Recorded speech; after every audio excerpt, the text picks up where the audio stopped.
kumpleto na yung pag-travel natin lalo kapag sa kotse.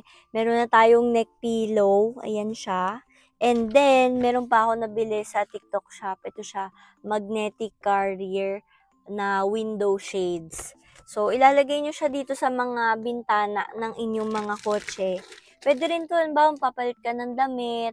Ayan, ilalagay nyo lang siya sa may bintana para hindi kayo makita ng ibang tao sa labas.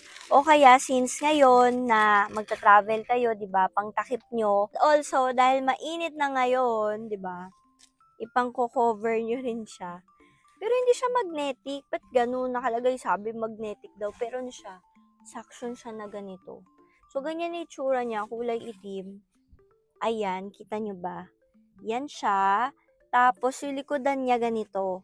Kasi pwede siya lagyan ng mga storage. So, try natin siya. Meron kayo dito na ganito. Extra na suction. Lalagay nyo lang na ganyan. And then dito, pwede nyo din to i-adjust eh. Meron siya ditong parang pa-drawstring. Yan.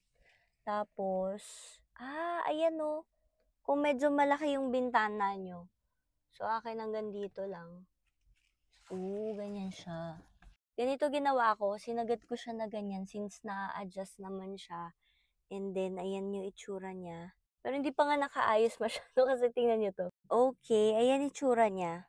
Pag binili nyo naman to guys, dalawang ganito yung ibibigay sa inyo. So, pwede magkabilaan ng sasakyan nyo. Tapos, pwede na kayo maglagay ng mga gamit-gamit dito. Like, yan o, storage. Lagyan nyo ng ganyan.